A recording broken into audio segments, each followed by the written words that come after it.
Handa na ba ang inyong mga puso para sa isang kwentong yayanig sa ating pananaw sa pagitan ng karangyaan at tunay na kaligayahan? Halina't pakinggan natin ang isang salaysay na magpapatunay na ang pinakamahalagang yaman sa mundo ay hindi nabibili ng salapi. Sinasabi nila na ang bawat mansyon ay may itinatagong lihim. Ngunit paano kung ang pinakamadilim na sikreto ay hindi nakakubli sa mga pader, kundi sa mga mata ng isang batang pinagkaitan ng tinig? Ang bakal na tarangkahan ay bumukas na tila isang dambuhalang bibig, marahan at walang ingay, na handang lamunin ang sino mang maglakas loob na pumasok. Para kay Biyaya Dalisay, ang bawat pag-usad ng sinasakyan nilang kotse, papasok sa malawak na hardin ay isang malakas na kabog sa kanyang dibdib.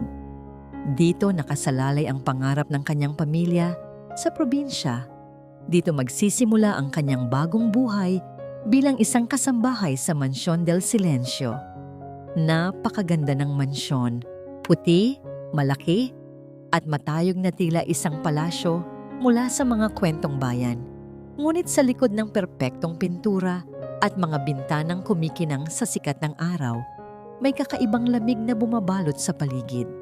Ang mga bulaklak sa hardin ay tila walang amoy. Ang mga puno ay tila hindi humuhuni sa ihip ng hangin. Lahat ay perpekto, napaka-perpekto, na nagmistula itong walang buhay. Sinalubong siya sa malaking pinto ng isang babaeng may edad na. Tuwid ang tindig at may buhok na nakapusod ng mahigpit na halos hindi na makagalaw ang kanyang kilay. Siya si Ginang Gunita de Leon, ang mayordoma. Walang emosyon ang kanyang mukha at ang bawat salita ay tila isinasa ulo mula sa isang manual. "Ikaw si Biyaya Dalisay?" tanong nito. Ang boses ay kasing lamig ng marmol na sahig na kanilang tinatapakan. "Opo, ako nga po," magalang na sagot ni Biyaya. Hawak ng mahigpit ang laylayan ng kanyang bestida. "Sa mansyon na ito, iisa lang ang pinakamahalagang patakaran," sabi ni Gunita, habang tinititigan si Biyaya mula ulo hanggang paa. "Katapatan. Ang lahat ng makikita mo rito, maririnig mo rito, ay dito lang mananatili. Ang pamilya Montemayor ay pribadong mga tao. Naiintindihan mo ba?" "Opo, Ginang Gunita. Makakaasa po kayo," mabilis na tugon ni Biyaya. Iginiya siya ni Gunita sa loob. Ipinakita ang kanyang magiging kwarto na mas malaki pa sa sala ng kanilang bahay sa probinsya. Ngunit kahit ang kagandahan ng lugar ay hindi maalis ang kaba sa kanyang puso. May mali. May kakaibang lungkot na nakakubli sa bawat sulok ng mansyon. Nang hapong iyon, habang nagwawalis siya sa terasa, unang nasilayan ni Biyaya ang batang si Sinag Montemayor. Nakaupo itong mag-isa sa isang duyan sa gitna ng malawak na hardin. Nakasuot ito ng mamahaling puting bestida at kumikinang ang buhok nitong itim sa sikat ng araw. Ngunit ang mga mata nito ay walang kislap. Nakatitig lang ito sa kawalan. Mahigpit na yakap-yakap ang isang lumang manika. Hindi ito nagsasalita. Hindi ito gumagalaw. Tila isa rin itong pigurin na palamuti sa hardin. Kumirot ang puso ni Biyaya. Para sa isang batang napapaligiran ng lahat ng karangyaan, bakit tila pasan nito ang buong kalungkutan ng mundo? Ang tunay na sagot ay nasaksihan niya sa unang hapunan. Ang hapagkainan ay mahaba at puno ng mga pagkaing kahit sa panaginip ay hindi niya nakita. Sa kabisera, nakaupo ang amo ng mansyon, si Don Amanicable Montemayor. Isang makisig na lalaki sa kanyang edad. Ngunit ang kanyang mga mata ay may matalim na tingin na kayang tumusok hanggang sa kaluluwa. Tahimik ang lahat. Tanging ang tunog lamang ng mga kubyertos na tumatama sa pinggan ang maririnig. Sa katahimikan na yon, biglang nadulas sa maliit na kamay ni Sinag ang kanyang tinidor. Lumikha ito ng isang matinis na kalansing nang bumagsak ito sa sahig. Hindi sumigaw si Don naman. Hindi ito nagalit sa paraang inaasahan ni Biyaya. Sa halip, marahan itong ibinaba ang sariling kubyertos. Tumingin ito kay Sinag. At sa isang boses na mas malamig pa sa yelo, bumulong ito. Ano ang sinabi ko sa iyo tungkol sa pagiging clumsy, Sinag? Nakita ni Biyaya kung paano nanginig ang buong katawan ng bata. Hindi ito sumagot. Yumuko lang ito at nagsimulang mamuo ang mga butil ng luha sa mga mata nito. Hindi ka ba sasagot? Tanong muli ni Don Aman. May diin sa bawat salita. Pipatawad po, Papa. Halos hindi marinig na bulong ng bata. Hindi ko kailangan ng patawad mo. Ang kailangan ko ay isang anak na hindi kahiya-hiya, sabi ng Don, bago muling kunin ang kanyang kubyertos na para bang walang nangyari. Hindi na kumain si Sinag at walang sino man sa mga kasambahay na nakatayo sa gilid, maging si Ginang Gunita, ang nangahas na gumalaw. Pinigil ni Biyaya ang kanyang hininga, ramdam ang takot hindi para sa sarili, kundi para sa batang nakayuko sa hapagkainan. Nang gabing iyon, hindi mapakali si Biyaya. Pabalik-balik siya sa kanyang kwarto. Hindi niya maalis sa isip ang mga matang puno ng takot ni Sinag. Bago siya tuluyang matulog, lumabas siya sandali sa hardin. Pumitas siya ng isang maliit na bulaklak ng damo, isang munting dilaw na bulaklak na matapang na tumubo sa gitna ng mga mamahaling halaman. Dahan-dahan at may panginginig sa kamay, naglakad si Biyaya papunta sa tapat ng bintana ng silid ni Sinag. Maingat niyang inilapag ang munting bulaklak sa pasimano, isang munting alay ng pag-asa sa gitna ng kadiliman ng mansyon. Mabilis siyang tumalikod, natatakot na may makakita sa kanya. Ngunit bago pa siya makalayo, narinig niya ang isang mahinang tunog, ang dahan-dahang pagbukas ng bintana. Mabilis siyang nagtago sa likod ng isang malaking halaman. Mula sa kanyang pinagtataguan, kitang-kita niya ang dahan-dahang paglabas ng isang maliit na kamay mula sa siwang ng bintana. Nanginginig nitong kinuha ang bulaklak bago muling isinara ang bintana, at ang tanging naiwan ay ang katahimikan ng gabi. Lumipas ang mga araw sa loob ng Mansion del Silencio na tila bawat isa ay may sariling anino. Para kay Biyaya, ang anino na yon ay ang patuloy na pagbabantay ni Ginang Gunita. Bawat kilos niya ay tila may mga matang nakamasid. Bawat pagtatangka niyang ngitian si Sinag ay sinasalubong ng matalim na tingin ng mayordoma.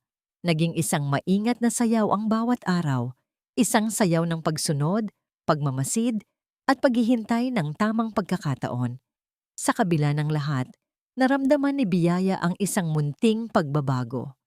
Minsan, kapag naglilinis siya sa pasilyo malapit sa silid ni Sinag, sinasadya niyang humimig ng isang lumang awiting pambata na itinuro sa kanya ng kanyang ina. Isang awit tungkol sa isang alitap-tap na naghahanap ng kaibigan. Hindi siya tumitingin sa pinto, ngunit sa gilid ng kanyang mga mata, nakikita niya ang anino ng bata sa ilalim ng siwang. Nakikinig ito, at para kay Biyaya, iyon ay sapat na. Isang hapon, habang inaayos niya ang kanyang mga gamit, nakita niya ang isang luma ngunit makulay na comics na naidala niya mula sa probinsya. Naalala niya kung gaano siya kasaya habang binabasa yon noong bata pa siya. Isang ideya ang pumasok sa kanyang isip. Marahil, ito ang paraan para makita niyang muli ang nangiti sa mga labi ni Sinag. Nakita niya ang bata na nag-iisa na namang nakaupo sa hardin. Yakap ang manika nito. Dahan-dahan siyang lumapit. Ang comics ay nasa likod niya. Sinag...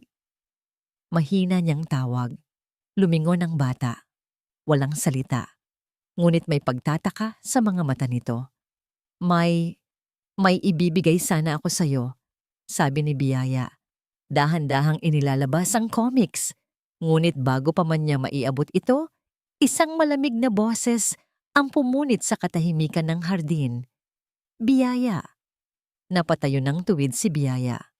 Si Ginang Gunita, lumitaw na parang kabute mula sa kung saan. Ano ang ginagawa mo? Nakita ko po itong comics, naisip ko lang po na baka magustuhan ni Sinag. Nauutal na paliwanag ni Biyaya. Lumapit si Gunita. Kinuha ang comics mula sa kamay ni Biyaya at tiningnan ito na para bang isang uri ng basura. Ang trabaho mo rito ay maglinis at sumunod sa utos, hindi ang maging kaibigan ng bata. Mariin nitong sabi. Hindi kailangan ni Sinag ng mga ganitong bagay. Ang kailangan niya ay disiplina. Huwag mo nang uulitin ito. Walang nagawa si Biyaya kundi ang tumango at yumuko. Nakita niya ang pagkadismaya sa mga mata ni Sinag bago ito mabilis na tumakbo papasok ng mansyon. Ramdam ni Biyaya ang pagkabigo. Ang mga pader ng mansyon ay mas mataas at mas matibay kaysa sa kanyang inaakala. Ang pagkadismayang yon ay mas lalo pang lumalim nang matuklasan niya ang isang mas nakakakilabot na katotohanan. Habang nagpupunas siya ng mga palamuti sa dingding ng isang mahabang pasilyo, napansin niya ang isang maliit na itim na bilog sa may sulok ng kisame. Isang maliit na ilaw na kulay pula ang kumikindat-kindat. Kamera. Sinundan ng kanyang mga mata ang paligid. May isa pa sa kabilang dulo, may isa sa sala. At ang pinakanagpatindig ng kanyang balahibo, may isa sa labas mismo ng silid ni Sinag, nakatutok sa pinto. Ang buong mansyon ay isang malaking kulungan na binabantayan hindi lang ni Gunita, kundi ng mga matang hindi natutulog. Isang araw, inutusan siya ni Gunita na linisin ang playroom ni Sinag, isang silid na bihira nitong gamitin. Pagpasok ni Biyaya, bumungad sa kanya ang napakaraming laruan. Mga manikang mas maganda pa sa artista, isang bahay-bahayang mas malaki pa sa kubo nila, mga debateryang sasakyan. Ngunit lahat ng ito ay tila hindi pa nagagalaw, maayos na nakasalansan at walang bahid ng alikabok o gasgas.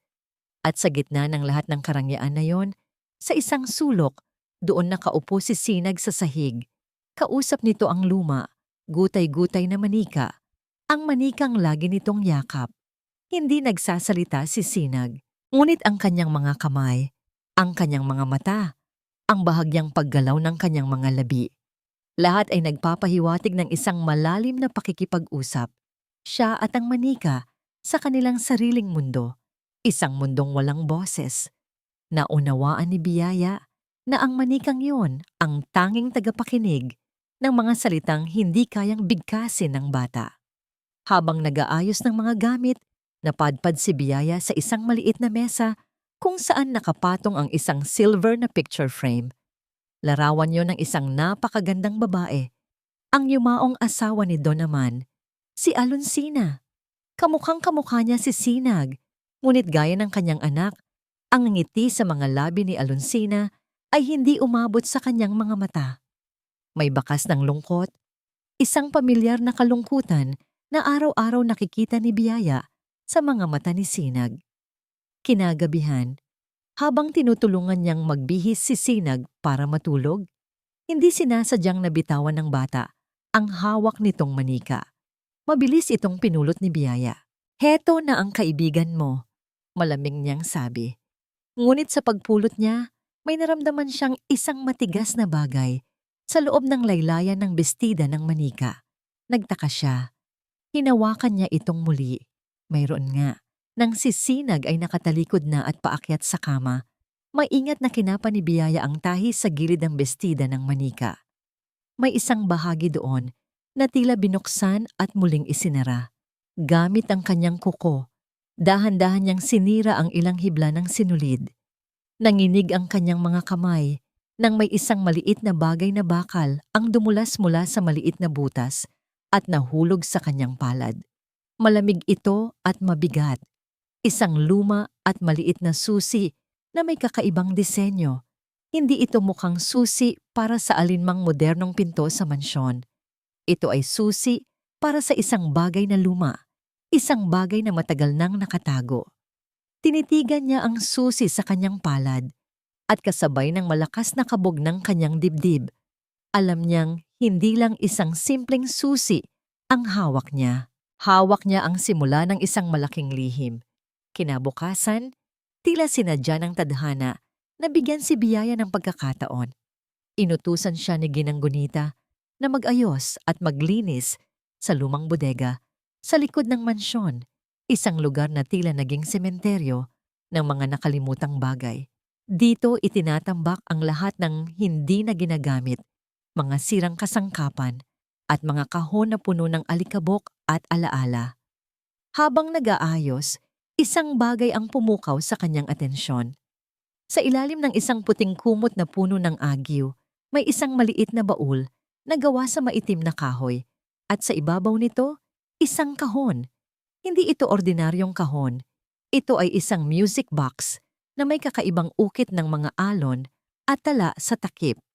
Maingat niya itong pinunasan. Sa gilid nito, nakita niya ang isang maliit na susian. Isang kislap ng kuryente ang dumaloy sa kanyang buong katawan. Mabilis niyang dinukot mula sa kanyang bulsa ang maliit na susi na nakuha niya mula sa manika ni Sinag. Nanginginig ang kanyang mga kamay habang dahan-dahan niyang isinusuot ang susi sa butas. Tumugma ito. Sa isang marahang pagpihit, isang maliit na klik ang umalingaw-ngaw sa katahimikan ng bodega. Dahan-dahan niyang itinaas ang takip. Isang malungkot, ngunit pamilyar na himig ang nagsimulang tumugtog. Isang himig na tila narinig na niya noon pa, marahil sa mga bulong ng kanyang ina, habang siya ay pinapatulog. Sa loob ng kahon, isang maliit na balerina ang umikot-ikot sa salamin, ngunit ang sayaw nito ay tila puno ng pighati. Pinagmasdan niya ang ilalim ng kahon. May kakaiba sa pagkakalapat ng pulang telang pilus. May isang bahagi na tila bahagyang nakaangat. Maingat niya itong sinundot gamit ang dulo ng kanyang daliri. Isa itong lihim na takip. Nang buksan niya ito, bumungad sa kanya ang isang sikretong kompartimento.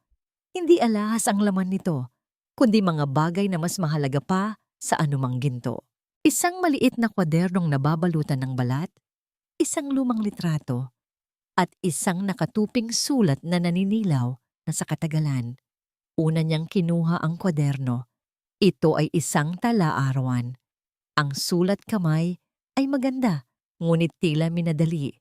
At sa ilang pahina, may mga bakas ng tuyong luha.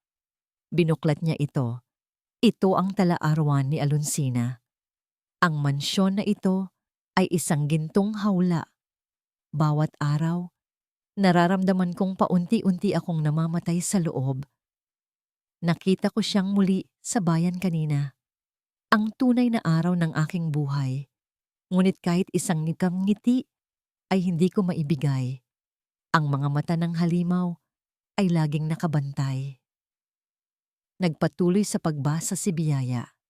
Bawat salita ay isang patak ng lason na unti-unting pumatay sa kaluluwa ni Alonsina. At sa isang pahina malapit sa dulo, ang pinakamasakit na katotohanan. Nagbunga ang aming lihim na pag-ibig. Ang anghel sa aking sinapupunan ay hindi dugo ng halimaw na aking asawa.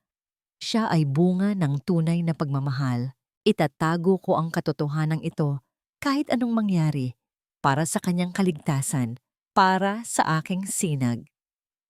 Halos mabitawan ni Biyaya ang talaarawan. Si Sinag? Hindi anak ni Don Aman?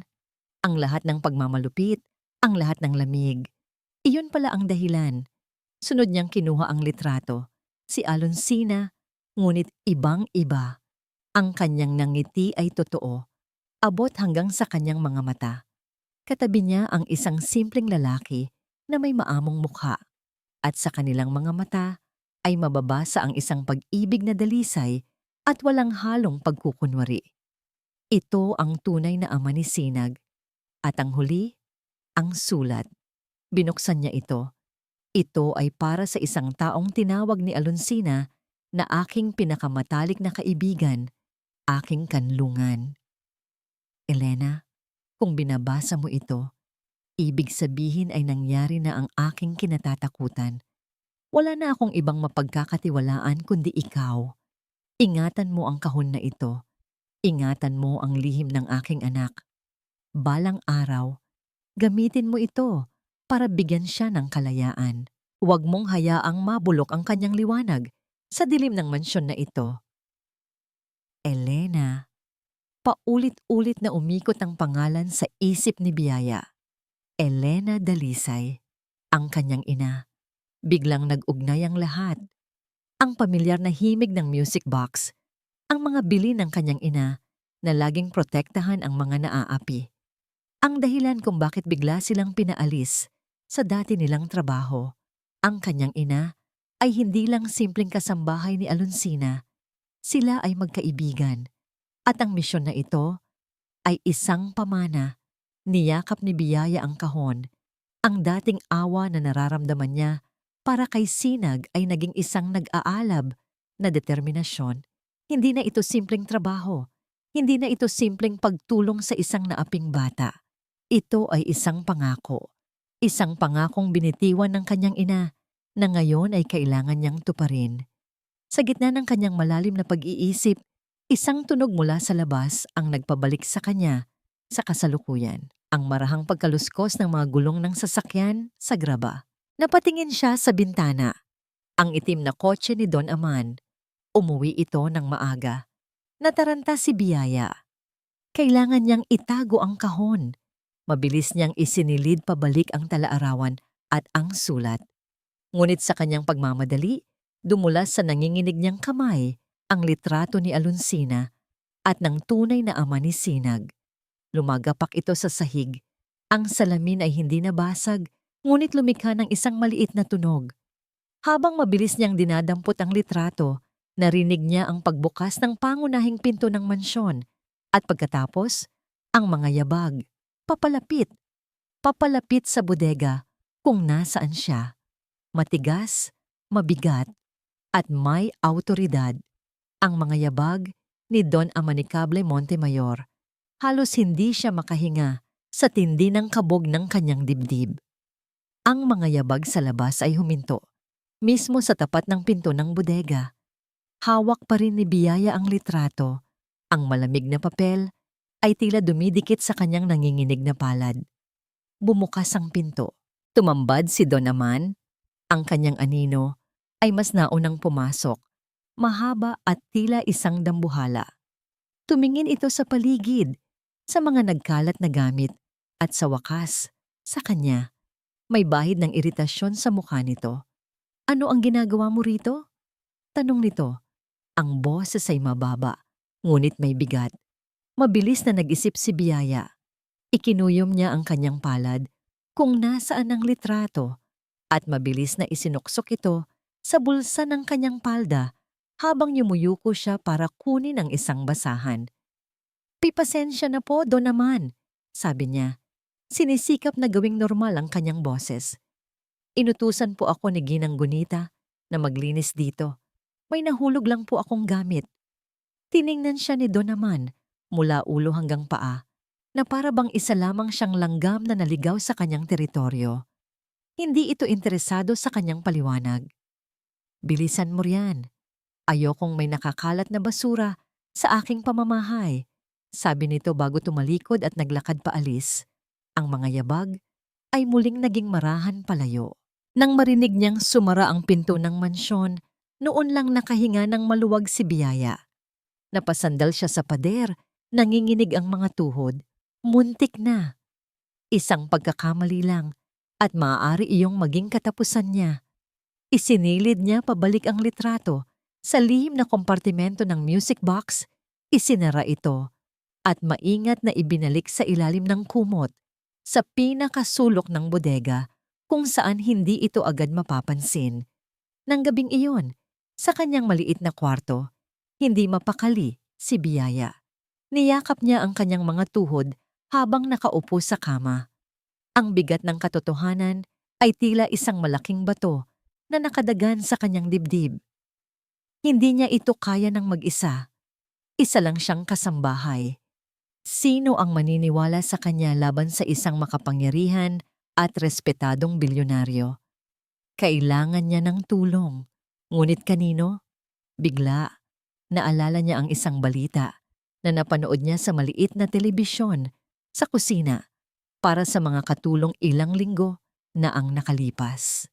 Isang batang abogado na walang takot na kinalaban ang isang malaking kumpanya na umaagaw sa lupa ng mga magsasaka. Matapang, matalino, at may paninindigan para sa mga naaapi. Abogado Kildap Soliman. Ang pangalan ay tumatak sa kanyang isip. Ngunit paano? Paano siya makakalabas ng mansyon nang hindi napapansin? Kinabukasan, nilakasan niya ang kanyang loob. Tinipon niya ang lahat ng kanyang galing sa pag-arte at pinuntahan si Ginang Gunita.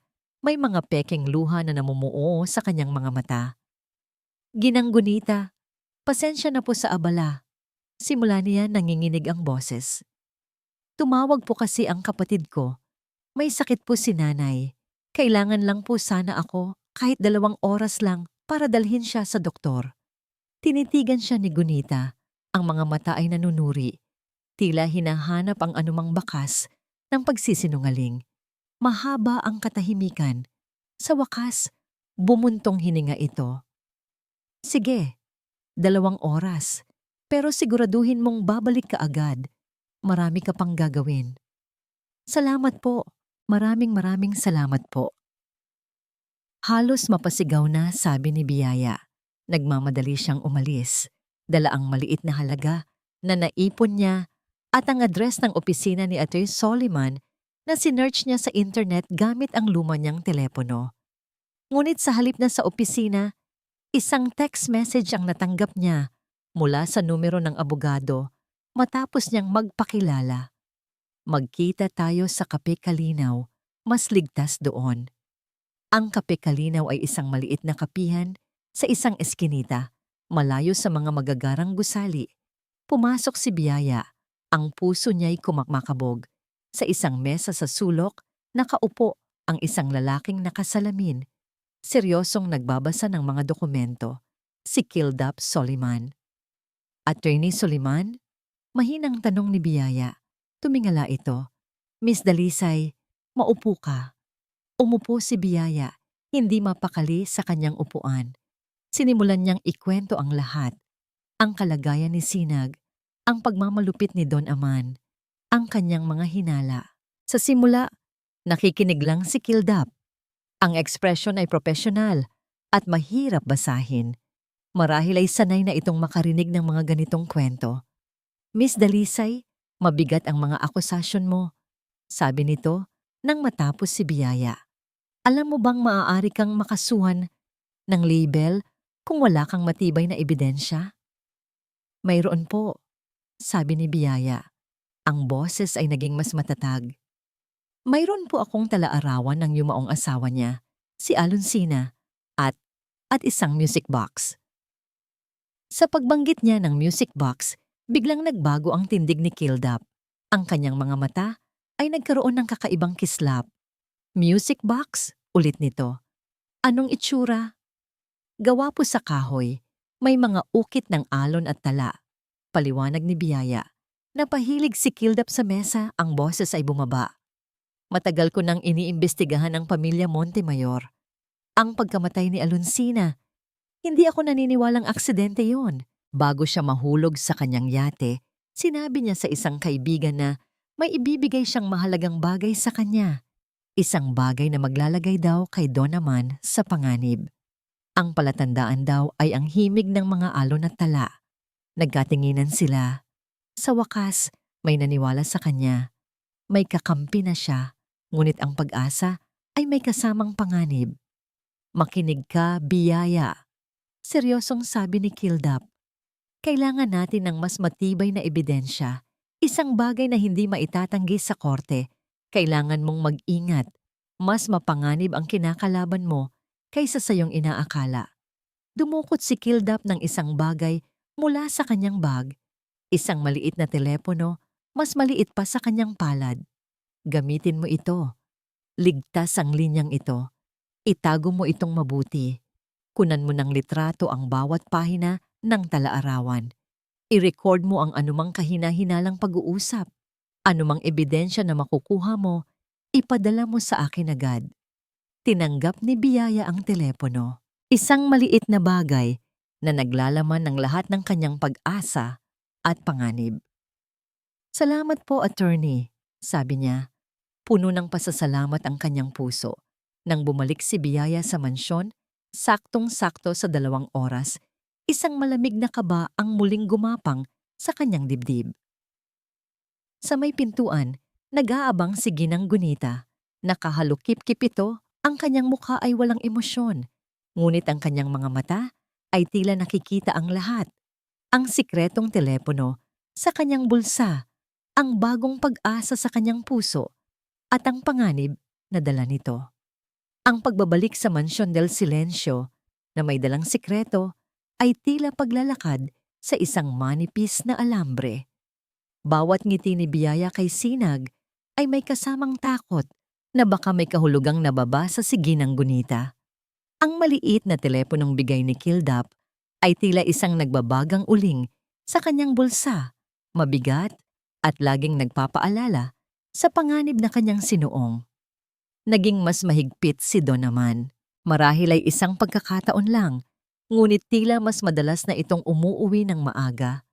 Ang presensya nito sa mansyon ay isang madilim na ulap na nagpapabigat sa hangin.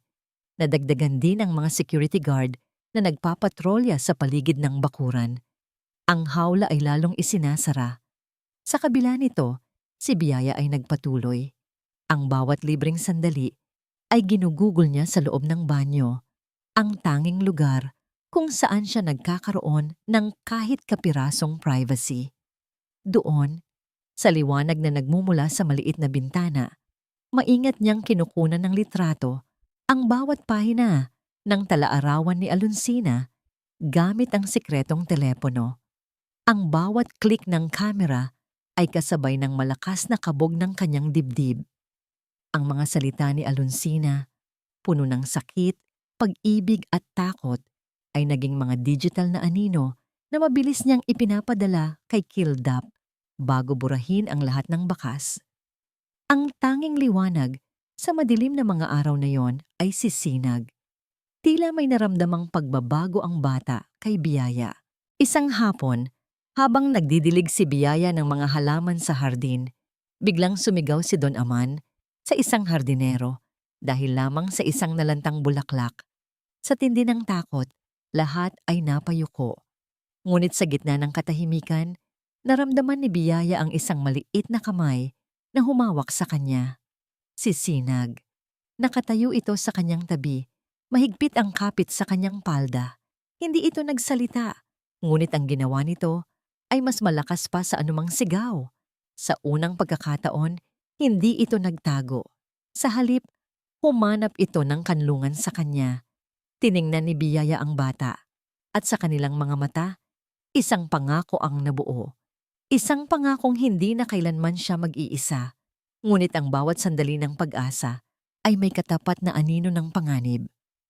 Isang gabi, habang naghahanda na si Biyaya para matulog, biglang bumukas ang pinto ng kanyang silid nang walang katok. Si Ginang Gunita, naglilinis lang ako, sabi ng mayordoma.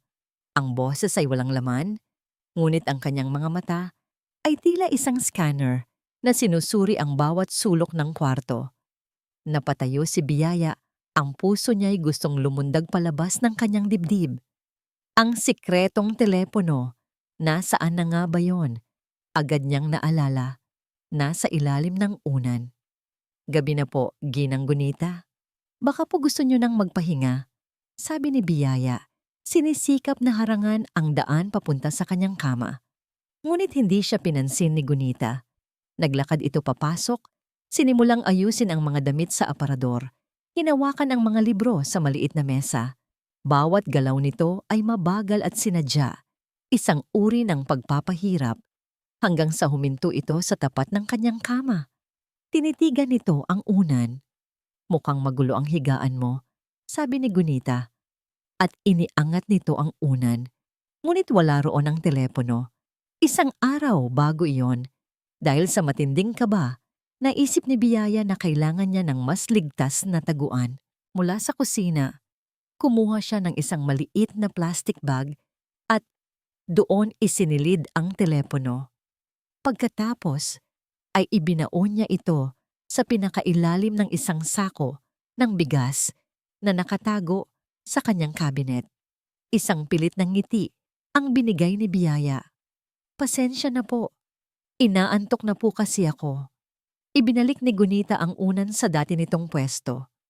Walang nakitang kahit ano, ngunit ang pagdududa sa mga mata nito ay nanatili. Mag-ingat ka, biyaya, sabi nito bago tumalikod. Ang mga ahas ay madalas nagtatago kung saan hindi mo inaasahan. Kinabukasan, tumawag si Kildap. Biyaya, nabasa ko na lahat. Malakas ang kaso natin, pero kulang pa rin. Kailangan natin ng pruweba na si Don Aman ang direktang may kinalaman sa aksidente ng asawa niya. Maya-maya ay nagbago ang tono ng kanyang boses. May masama akong balita. Ayon sa investigasyon ko, ang lalaki sa litrato, ang tunay na ama ni Sinag, ay bigla na lang naglaho ilang linggo matapos mamatay si Alonsina. Walang nakakaalam kung nasaan siya. Itinuring siyang missing. Ang balita ay tila isang suntok sa sikmura ni Biyaya. Ang kwento ay mas madilim pa kaysa sa kanyang inakala. Dahil sa bagong impormasyon, muli niyang binasa ang mga litrato ng talaarawan sa kanyang sikretong telepono. Hinanap niya ang anumang detalye na maaaring nakaligtaan niya.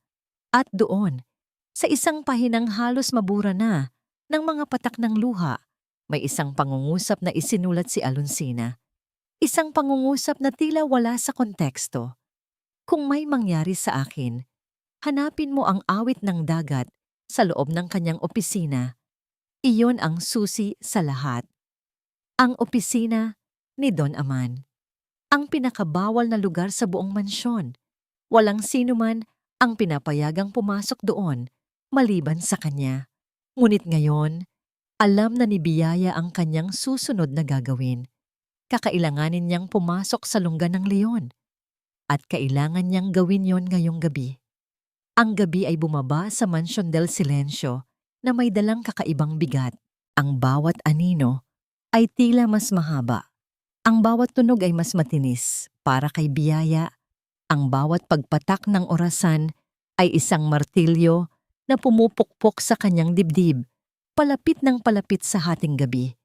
Ang oras na kailangan niyang isagawa ang kanyang pinakamapanganib na plano. Hinintay niyang manahimik ang buong bahay. Hinintay niyang marinig ang huling pag-ikot ng susi sa pinto ng silid ni Ginang Gunita at ang huling pag-check ng mga security guard sa labas.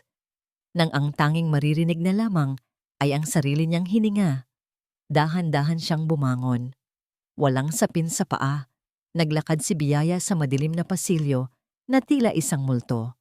Ang tanging liwanag niya ay ang buwang sumisilip mula sa matataas na bintana. Ang opisina ni Don Aman ay nasa dulo ng pasilyo sa kanlurang bahagi ng mansyon, isang lugar na kahit sa umaga ay tila nababalot ng dilim. Nakarating siya sa tapat ng malaking pinto na gawa sa narara. Nakasara ito gaya ng inaasahan. Ngunit alam niya, mula sa kanyang pagmamasid sa mga nakaraang linggo, na si Don Aman ay hindi gumagamit ng susi. Meron itong maliit na digital keypad sa gilid ng pinto. Paano niya malalaman ang password? Bigla, naalala niya ang isang bagay mula sa talaarawan ni Alonsina. Isang bagay na tila walang kabuluhan noon. Iginigiit niyang gamitin ang kaarawan ko bilang password sa lahat ng bagay. Isang romantikong kilos, sabi niya. Ngunit para sa akin, isa lamang itong paalala na pag-aari niya pati ang araw ng aking pagsilang. Dali-dali niyang inisip ang petsa. Nakita niya ito sa isang lumang magasin tungkol sa kasal ng mga Montemayor na naitago sa bodega. 08129. Nanginginig ang kanyang mga daliri habang pinipindot niya ang mga numero. Isang maliit na berdeng ilaw ang umilaw. Dahan-dahang bumukas ang pinto nang walang ingay. Nakalimutan ni Biyaya ang huminga nang pumasok siya. Amoy tabako at mamahaling leather ang sumalubong sa kanya. Isang malaking mesa na gawa sa mahogany ang nasa gitna. Sa likod nito, isang estanteng puno ng mga libro na mukhang hindi pa nabubuklat. Sa isang sulok, isang maliit na bar na may mga mamahaling alak. Ano ang awit ng dagat? Hinanap niya ang anumang bagay na may kinalaman sa dagat. Isang painting ng isang barko. Isang shell na pampatong sa mga papel. Isang libro tungkol sa mga isda. Wala. Lumapit siya sa mesa. Binuksan niya ang mga drawer. Puro mga dokumento, mga kontrata, mga business proposal. Wala doon ang hinahanap niya. 10 minuto na ang lumipas. Ang bawat segundo ay tila isang karayom na tumutusok sa kanyang balat. Nagsimula na siyang mataranta. Paano kung nagkamali siya? Paano kung imahinasyon lang pala ni Alonsina ang lahat? Muli niyang binasa ang paligid. Ang kanyang mga mata ay napadpad sa isang hilera ng mga parangal at tropeo na nakadisplay sa isang estante. Sa gitna ng mga kumikinang na ginto at pilak, may isang bagay na kakaiba. Isang maliit at lumang bagay na tila hindi nararapat doon. Isang luma at maliit na tape recorder. Nilapitan niya ito. May nakasulat sa isang maliit na papel na nakadikit dito. Ace Lullaby. Kanta ni Alonsina. Ito na siguro yon. Nanginginig ang kanyang mga daliri habang pinipindot niya ang play button. Sa simula, isang mahinang hiss lang ang maririnig. Pagkatapos, isang pamilyar na himig. Ang boses ni Alonsina, malambing at puno ng lungkot, habang kinakanta ang isang awit tungkol sa dagat. Ito ang awit ng dagat. Nakinig si Biyaya. Maganda ang kanta, ngunit tila wala namang sikretong mensahe. Aalisin na sana niya ang tape nang biglang matapos ang kanta. Ngunit hindi huminto ang recorder. May ilang segundong katahimikan at pagkatapos, isang boses ng lalaki ang narinig niya. Ang boses ni Don naman. Talaga bang akala mo ay makakatakas ka sa akin, Alonsina? Kasama ang bastardo mong anak? Kasunod nito ay ang humihikbing boses ni Alonsina. Hindi mo kami pag-aari, Aman. Hinding-hindi. Pag-aari ko ang lahat ng bagay na gusto ko. Sagot ni Don naman. Ang boses ay kalmado, ngunit puno ng pagbabanta. Pati ang lalaki mo. Akala mo ba hindi ko alam? Isang tawag ko lang at maglalaho siya na parang bula. Isang aksidente sa laot. Walang makakaalam. Walang makakahanap. Napahawak si Biyaya sa kanyang bibig para pigilan ng isang sigaw. Ito na ang ebidensya, ang pag-amin mismo mula sa bibig ng demonyo. Hayop ka, wala kang puso, sigaw ni Alonsina sa recording. Puso? Hindi ko kailangan yan. Maririnig ang isang mahinang tawa mula kay Don naman. Ang kailangan ko ay isang tagapagmana at kahit hindi siya sa akin, mananatili siya rito. Dadalhin niya ang pangalan ko at ikaw, mananatili ka sa tabi ko. Isang magandang palamuti sa aking hawla habang buhay. Doon nagtapos ang recording. Nanginginig si Biyaya. Kailangan niyang makuha ang tape na ito.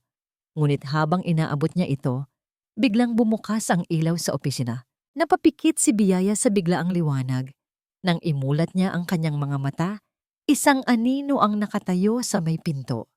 Isang anino na dahan-dahang humakbang pasulong hanggang sa matamaan ng liwanag ang mukha nito. Si Don Amanicable Montemayor. Nakatayo ito roon, walang emosyon ang mukha, ngunit ang kanyang mga mata ay nag-aapoy sa galit.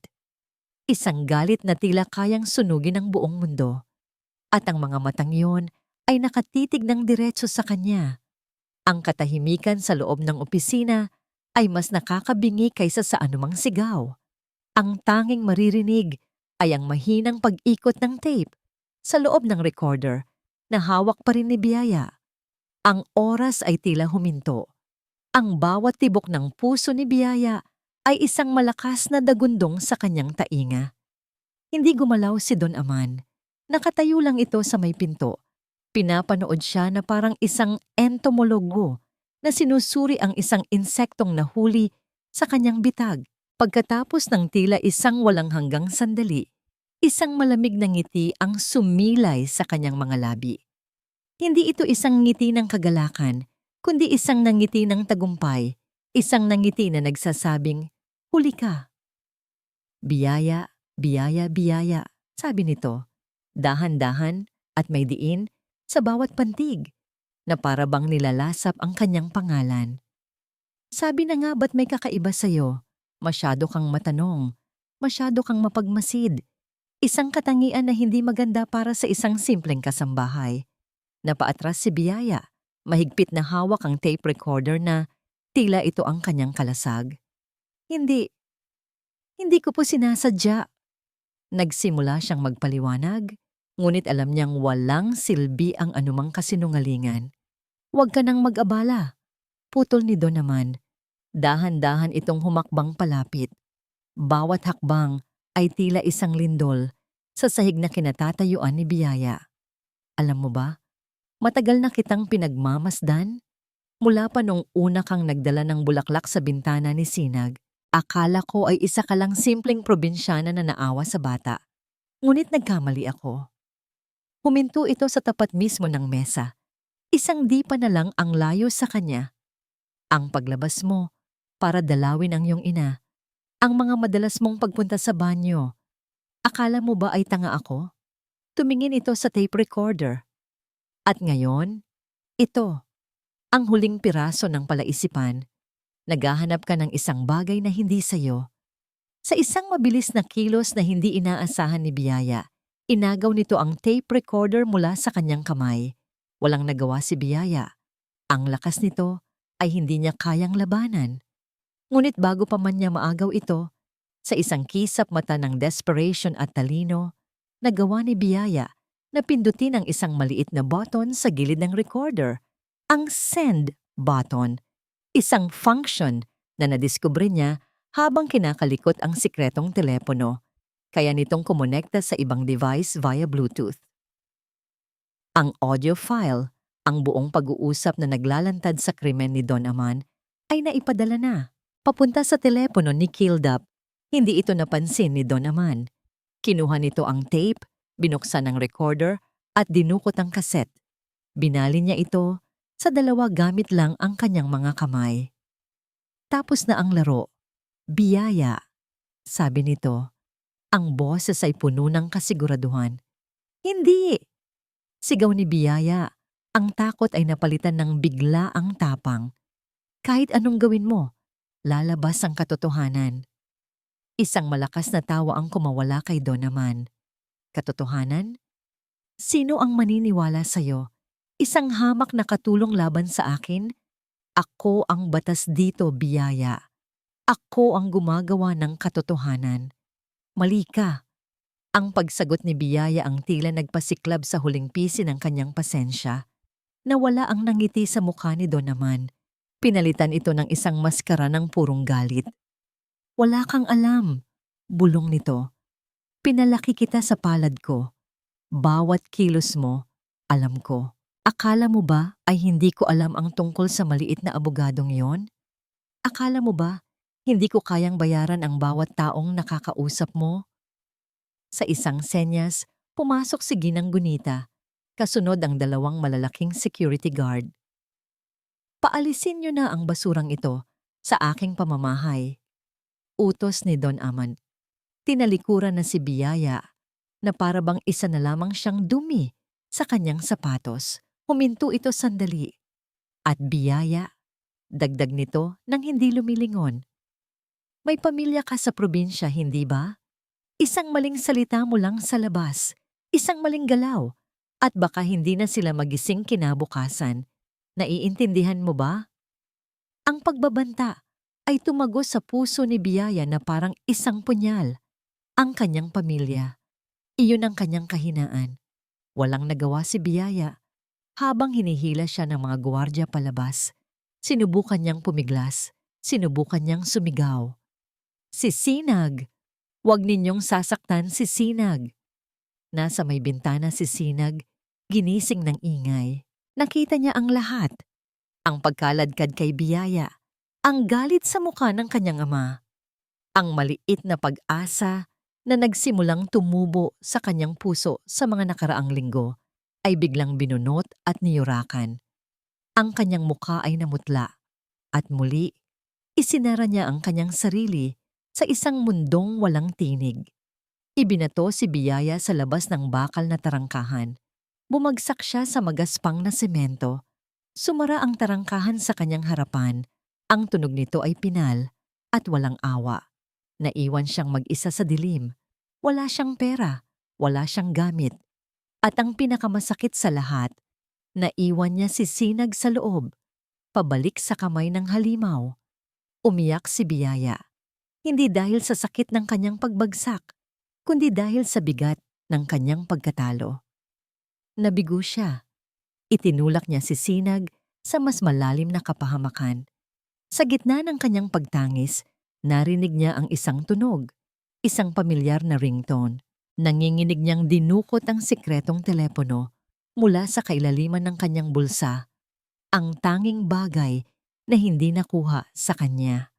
Sa screen, isang pangalan ang kumikinang. Si Kildap, sinagot niya ito.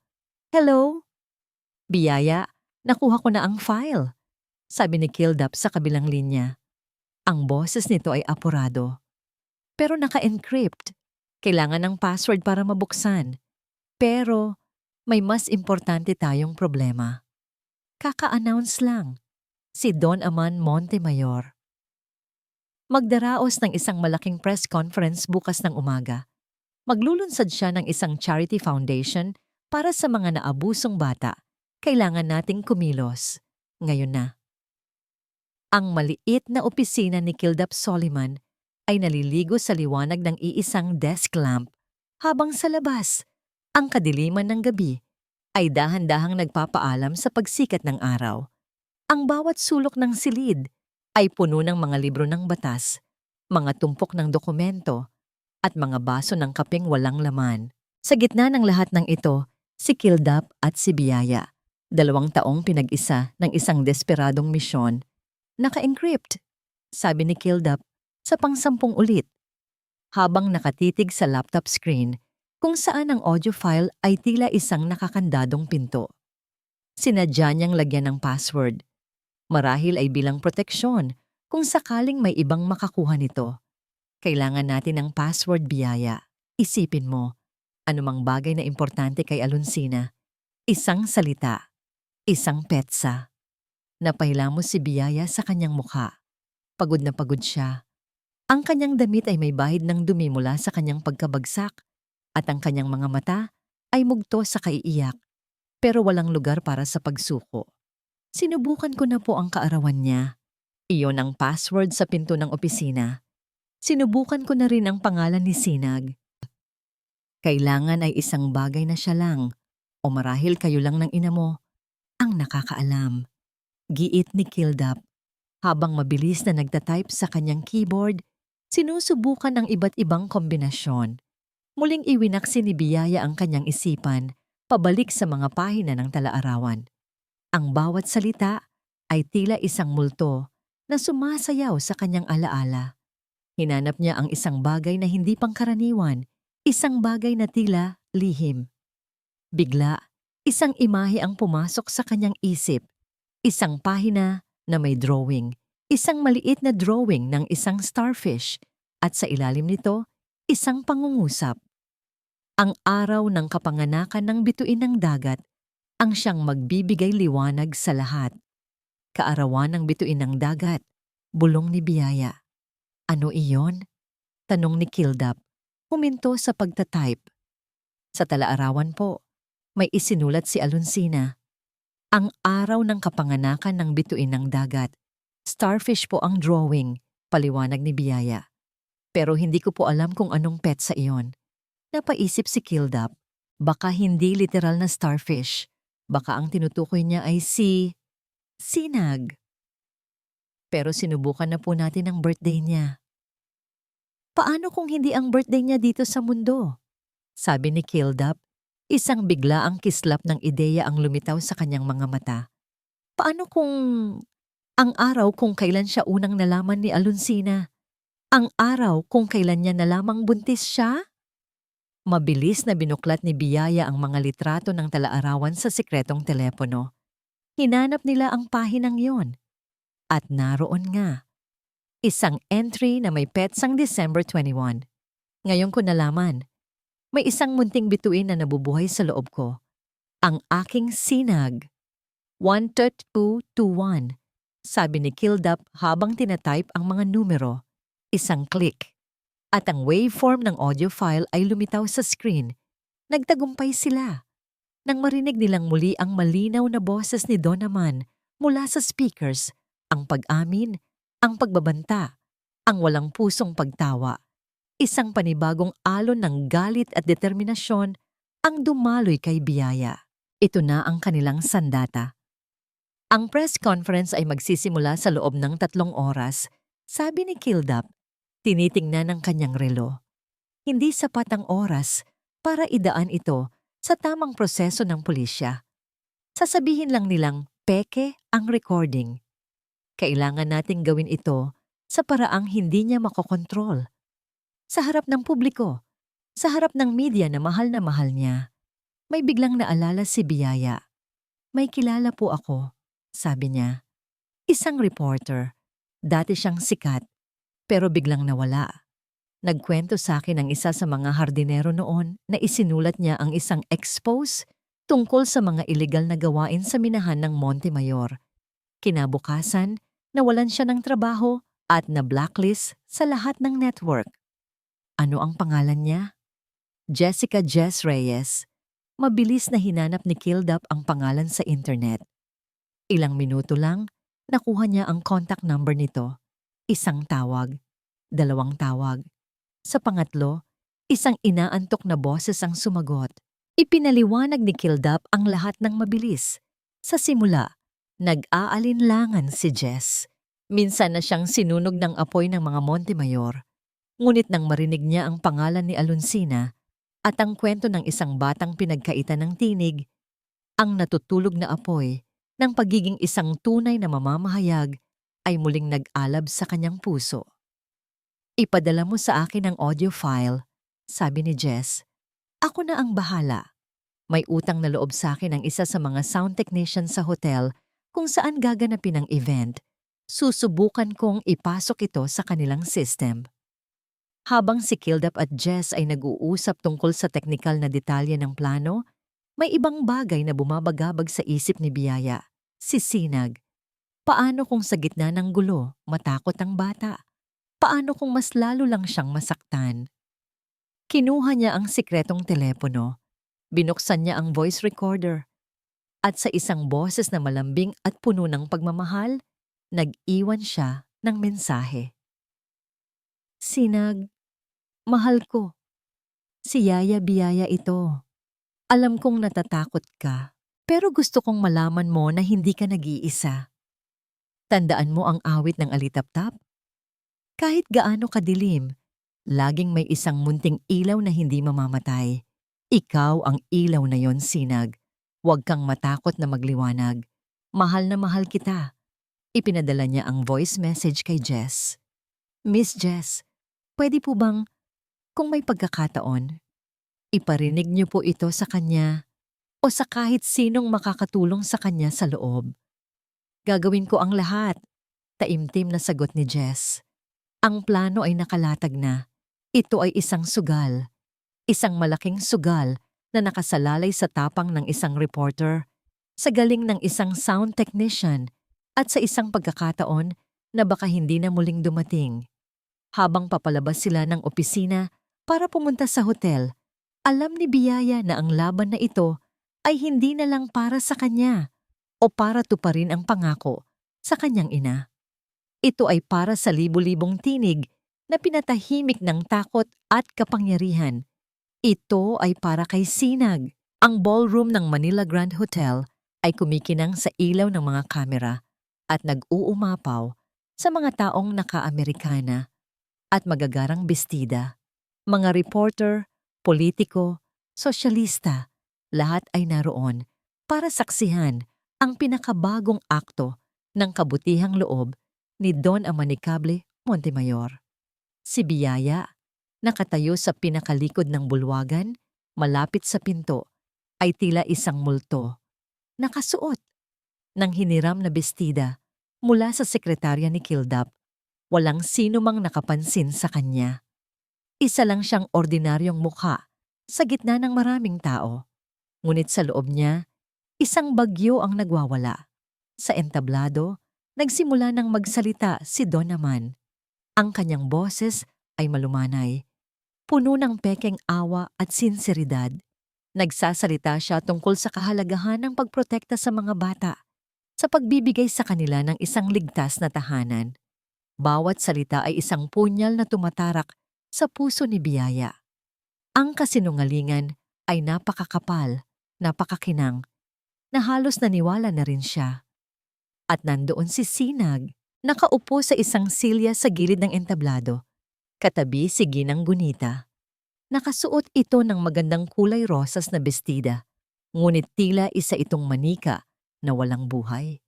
Ang kanyang mga mata ay nakatitig sa sahig, walang emosyon, walang kislap. Ang puso ni Biyaya ay nadurog sa pagkakita sa kanya. At kaya ngayon, buong kapakumbabaan kong inilulunsad ang Sinag ng Pag-asa Foundation. Nagpapatuloy si Don naman, kasabay ng masigabong palakpakan. Ito na ang senyales. Mula sa gitna ng mga reporter, isang kamay ang tumaas, isang pamilyar na boses ang umalingaw-ngaw. Si Jessica Reyes. Don Aman, isang napakagandang proyekto. Simula ni Jess, ang boses ay kalmado, ngunit may talim. Ngunit bago po tayo magpatuloy, may isang katanungan lang po ang marami sa amin. Sa loob ng maraming taon, nanatiling isang misteryo ang pagkamatay ng inyong yumaong asawa, si Alonsina Montemayor. Mayroon po ba kayong masasabi tungkol sa mga alegasyon na hindi yun isang simpleng aksidente? Ang buong bulwagan ay biglang natahimik. Ang ngiti sa mukha ni Don Aman ay bahagyang nag-atubili. Isa yung malungkot na trahedya, Miss Reyes. Isang bagay na matagal nang ipinagluluksa ng aming pamilya. Sa tingin ko'y hindi ito ang tamang lugar para pag-usapan iyan. Ngunit paano kung ang trahedyang iyon ay may boses? Giit ni Jess, hindi nagpapatinag.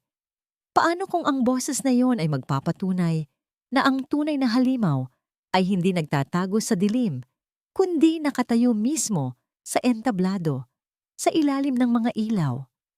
At bago pa man makasagot si Don naman o makakilos ang kanyang mga security, isang tunog ang pumuno sa buong ballroom. Hindi musika, hindi palakpakan, kundi ang boses ni Alonsina na nanggagaling sa lahat ng speaker sa paligid. Talaga bang akala mo ay makakatakas ka sa akin, Alonsina? Kasama ang bastardo mong anak? Ang boses ni Don naman, malinaw at nakakakilabot ang sumunod. Nagkagulo ang mga tao. Ang mga kamera na kanina'y nakatutok sa entablado ay nag-iba ng direksyon. Hinahanap kung saan nanggagaling ang tunog. Ang mukha ni Don Aman ay nag-iba. Ang maskara ng kabutihan ay nabasag at ang lumabas ay ang mukha ng purong sindak at galit. Patayin ninyo yan! Patayin ang sound system! Sigaw niya, ngunit huli na ang lahat. Isang tawag ko lang at maglalaho siya na parang bula. Isang aksidente sa laot, walang makakaalam. Ang pag-amin, ang katotohanan, umalingaw-ngaw sa bawat sulok ng bulwagan. Ang mga reporter ay nagkakagulo. Ang mga pulis na naroon para sa seguridad ay nagsimulang maglakad papunta sa entablado. Ang perpektong mundo ni Don Aman ay gumuho sa loob lamang ng ilang segundo, ngunit hindi sa kanya nakatingin si Biyaya. Ang kanyang mga mata ay nakatuon kay Sinag. Sa unang pagputok ng boses ng kanyang ina, nakita ni Biyaya ang pagtaas ng ulo ng bata. Pamilyar ang boses na yon. Pagkatapos, ang boses ng kanyang ama. Ang boses na lagi niyang kinatatakutan. Ngunit ngayon, naririnig ito ng lahat. Hindi na ito isang sikretong bulong. Ito ay isang sigaw na yumanig sa buong mundo niya. Sa gitna ng kaguluhan, habang sinusubukan ng mga guwardiya na hulihin si Don Aman at kinukuyog ng media ang entablado, isang bagay na himala ang nangyari. Dahan-dahang tumayo si Sinag. Naglakad siya papunta sa gitna ng entablado kung saan naiwan ang isang mikropono sa stand. Kinuha niya ito. Ang lahat ng ingay ay tila humina. Ang lahat ng mga mata ay napunta sa kanya. Tumingin siya, ng diretso sa kanyang ama, na ngayon ay hawak na ng mga pulis, at sa isang boses na nanginginig, ngunit malinaw, isang boses na matagal nang nawala. Sinabi niya ang isang salita na naglalaman ng lahat ng kanyang sakit, takot, at ngayon, katapangan. Halimaw. Pagkatapos ay ibinaba niya ang mikropono. Tumingin siya sa paligid, sa mga nagkakagulong tao, sa mga kumikislap na ilaw ng kamera. Hinanap ng kanyang mga mata ang isang pamilyar na mukha. Hinanap niya ang kanyang kanlungan. At nakita niya si Biyaya, nakatayo sa likod. Hindi sa mga pulis, hindi kay Ginang Gunita. Si Sinag ay tumakbo. Tumakbo siya pababa ng entablado, tinawid ang karagatan ng mga tao na tila nagbibigay daan sa kanya. Tumakbo siya ng diretso papunta kay Biyaya. Niyakap niya si Biyaya ng mahigpit. Isinubsob ang kanyang muka sa dibdib nito. At sa gitna ng katahimikan na biglang bumalot sa kanilang paligid, narinig ni Biyaya ang dalawang salitang pinakahihintay niya. Dalawang salitang mas matamis pa sa anumang awit. Nanay, Biyaya. Ang mga sumunod na araw ay tila isang panaginip na dumaan ng mabilis. Ang eskandalo ng mga Montemayor ay sumabog sa lahat ng balita. Tinalo pa ang mga isyu sa politika at showbiz. Ang pangalan ni Don Amanicable Montemayor, na dating simbolo ng kapangyarihan at respeto, ay naging kasing kahulugan ng kasamaan at panlilinlang. Si Don Aman ay agad na ikinulong, at sa pagbagsak ng hari, ang kanyang kaharian ay nagsimulang gumuho. Maraming mga dating kasosyo at empleyado ang nagsimulang magsalita. Naglabas ng mga ebidensya ng korupsyon, panunuhol, at iba pang mga ilegal na gawain. At si Ginang Gunita, sa isang huling pagtatangkang iligtas ang sarili, ay nakipagtulungan sa mga piskal. Isinuko niya ang isang maliit na itim na aklat kung saan nakatala ang lahat ng lihim na transaksyon ni Don Aman, kapalit ng mas mababang sentensya. Sa kanyang testimonya, isinalaysay niya kung paanong ang kanyang katapatan ay binulag ng takot at ng isang malaking utang na loob na sinamantala ng kanyang amo. Sa gitna ng lahat ng legal na bagyo, si Biyaya at si Sinag ay dinala ni Kildap sa isang ligtas na lugar, isang maliit na bahay bakasyunan na pag-aari ng kanyang pamilya sa tabing dagat, malayo sa gulo ng syudad. Dito sa unang pagkakataon, nakahinga sila ng maluwag. Ang hangin ay malinis. Ang tunog ng mga alon ay isang walang katapusang yayi. At higit sa lahat, wala ng mga matang nakamasid. Dito nagsimula ang kanilang paghilom. Sa unang umaga, nagising si Biyaya sa amoy ng sinangag. Sa maliit na kusina, nakita niya si Sinag na nakatuntong sa isang silya, sinusubukang magsandok ng kanin sa isang plato. Sinag, anak, baka mapasok ka. Mag-aalalang sabi ni Biyaya. Lumingon ang bata. Isang ngiti ang nasa kanyang mga labi. Isang tunay na ngiti. Gusto ko po sanang ipagluto ka ng almusal, nanay. Sabi nito, ang boses ay mahina pa rin ngunit malinaw. Para hindi ka na mapagod. Umupo sila sa maliit na mesa sa terasa, kumakain ng almusal, habang pinapanood ang pagsikat ng araw sa dagat. Dito, nagsimulang magkwento si Sinag. Ikinuwento niya ang tungkol sa kanyang manika, na ipinangalan pala niyang Tala. Ikinuwento niya ang tungkol sa mga panaginip niya, kung saan lumilipad daw siya. Mga simpleng kwento ng isang bata, mga kwentong matagal na niyang ikinulong sa kanyang isipan. At si Biyaya ay nakinig.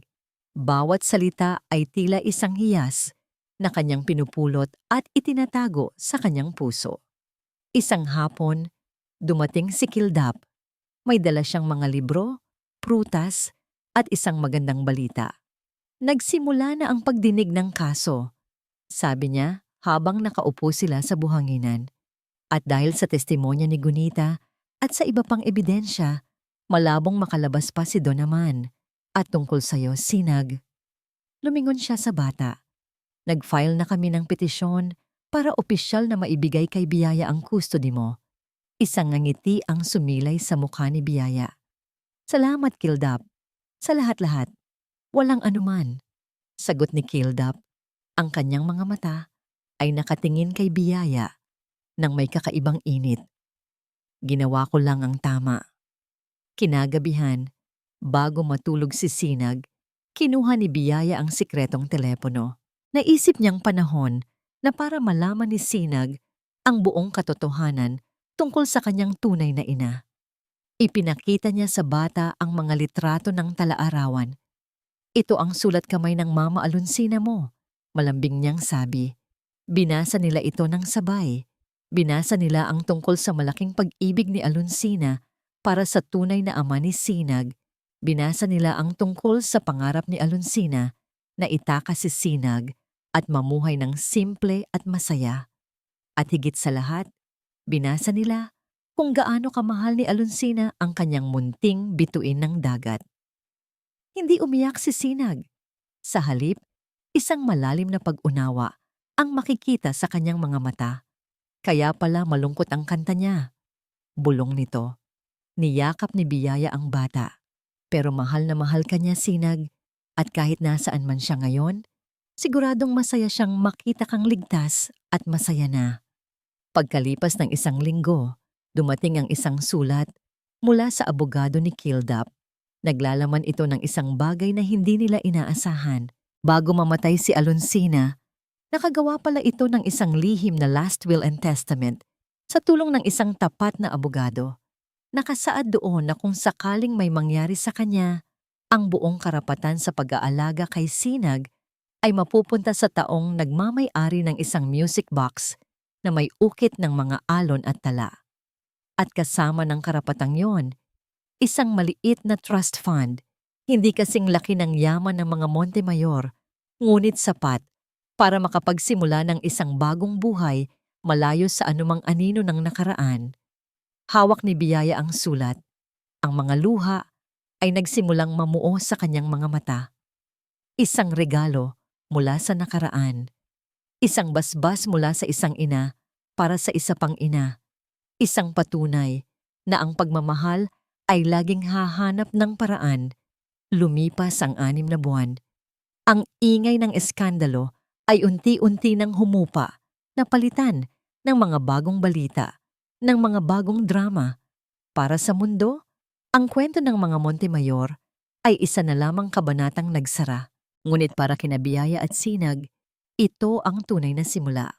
Sa isang maliit na bayan sa tabi ng dagat na nagngangalang Kanlungan, isang amoy ng bagong lutong pandesal ang humahalimuyak mula sa isang munting panaderya.